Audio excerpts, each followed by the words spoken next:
भागदौड़ और तनाव से भरी इस जिंदगी में अनिद्रा एक भयंकर समस्या का रूप धारण करती जा रही है।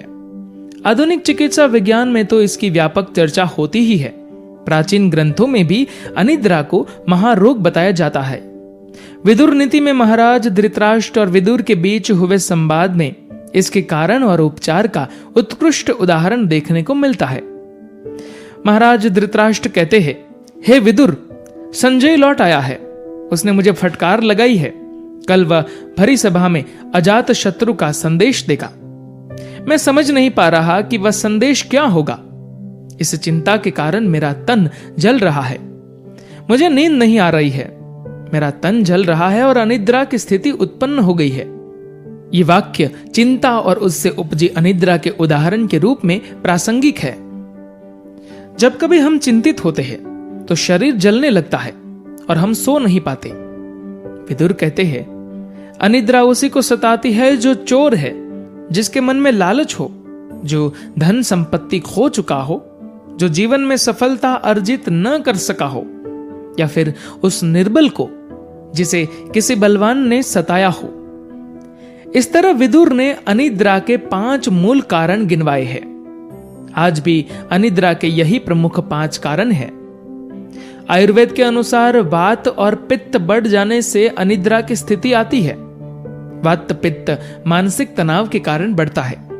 इसके बाद कुंठित भावनाओं का स्थान आता है। एलोपैथी में इसके कुछ दूसरे कारण भी गिनवाए गए हैं, जैसे कब्ज, ज्यादा चाय कॉफी और मदिरा का सेवन तथा पर्यावरण में होने वाला प्रदूषण। मौसम में होने वाले बदलाव भी इसके लिए कुछ हद तक जिम्मेदार होते हैं। अनिद्रा का उपचार 2 प्रकार से किया जाता है। पहला तरीका दवा के सहारे कुछ समय के लिए इस रोग को दबाना है। दूसरे तरीके में इसे जड़ से खत्म किया जाता है। गीता, चाणक्य नीति और विदुर नीति प्राचीन काल के इन ग्रंथों में इस संबंध में ढेरों सलाह दी गई है। गीता में उल्लेख है कि रण क्षेत्र में अर्जुन का मन बहुत विचलित था।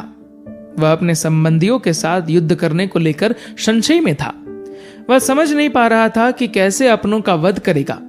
उसने श्री कृष्ण से कहा कि मेरा शरीर कांप रहा है, मेरे तीर मेरा साथ छोड़ रहे हैं, मुझे क्या करना चाहिए।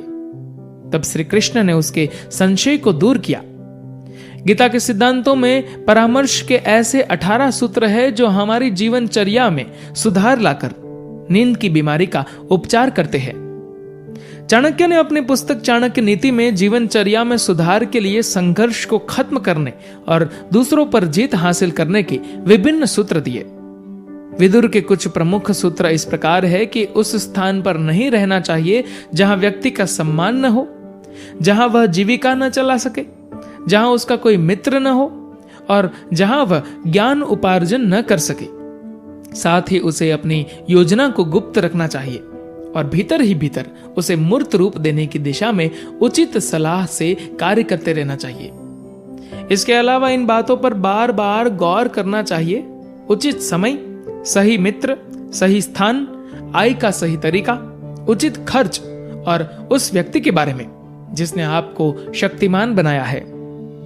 इसी तरह बुद्धिमान व्यक्ति को कभी धन की हानि, अपनी पत्नी के दुराचरण, प्रतिष्ठा को हुए नुकसान और दूसरों द्वारा कही गई मूल बातों को प्रकट नहीं करना चाहिए।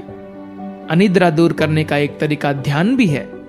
योग वशिष्ठ और पतंजलि दोनों ने उपचार का यह तरीका सुझाया था।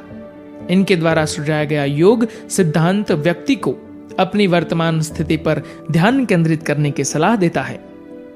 इस सिद्धांत के मुताबिक सुबह और शाम लगभग 20 मिनट तक किए गए योगासनों के जरिए शरीर को उतना ही लाभ पहुंचाया जा सकता है जितना 7 घंटे की नींद लेने से होता है।